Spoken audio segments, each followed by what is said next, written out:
Hello viewers, আসসালামু আলাইকুম। আরেকটি ভিডিওতে আপনাদের সবাইকে স্বাগত জানাচ্ছি। তো এই ভিডিওতে আমি আপনাদেরকে দেখাবো টরেনিয়া গাছ থেকে কিভাবে প্রচুর ফুল পাওয়া যায় এবং টরেনিয়া গাছগুলোকে কিভাবে বেশি দিন স্থায়ী করবেন। তো টরেনিয়া গাছ কিন্তু প্রচুর ফুল দেয়, মানে অল্প একটু বড় হওয়ার সাথে সাথে কিন্তু প্রচুর ফুল দেওয়া শুরু করে দেয়, যার ফলে কিনা টরেনিয়া গাছগুলো একদমই বুড়ো হয়ে যায় বা কয়েকদিন পরে ফুল দেওয়া কমে যায়। তো এই জন্য আপনারা যেটা করবেন, এই দু একদিন ফুল দেওয়ার পর, এমনিতে তো প্রত্যেক দিন করতে পারলে ভালো, এই যে এভাবে ফুলগুলো তুলে নেবেন একদম এই সবুজ বৃন্তটা সহ, তাহলে কিন্তু একদম বেস্ট।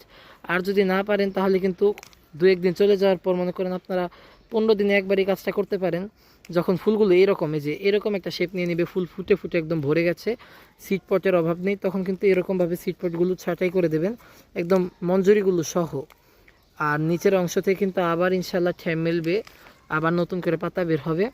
এভাবে কিন্তু মঞ্জুরিগুলো একদম শুদ্ধ ডালগুলো ছেটে দেবেন, তাহলে কিন্তু গাছটা আরও হেলদিভাবে বেড়ে উঠবে এবং নতুন করে ফুল দেবে।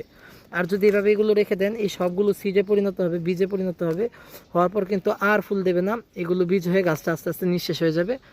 আর গোড়া দিয়ে দেখবেন এই বীজগুলো পরে আবার নতুন করে চারা হচ্ছে। ওই ক্ষেত্রে কিন্তু গাছগুলো আবার বড় করো, সুন্দর একটা শেপে আনো, অনেকটা ঝামেলা হয়ে যায়।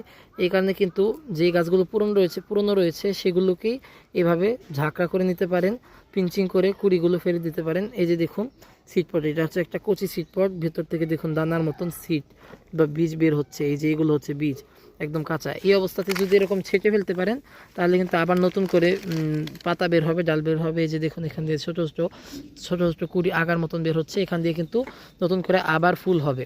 আর যদি এরকমই রেখে দেন তাহলে কিন্তু পস্তাতে হবে, গাছগুলো নষ্ট হয়ে যাবে। এক দুইটা গাছ এরকম রাখতে পারেন যেগুলোতে কিনা আপনারা সিড নেবেন, কিন্তু ম্যাক্সিমাম গাছে কিন্তু এই কাজটা করবেন না। আর যারা মানে প্রফেশনালি করতে চাচ্ছেন, অনেকেই কিন্তু সেল করতে চান গাছ, যারা কিনা গাছ সেল করতে চান তারা কিন্তু এই কাজটা ভুলও করবেন না, তাহলে কিন্তু গাছ বুড়ো হয়ে যায়।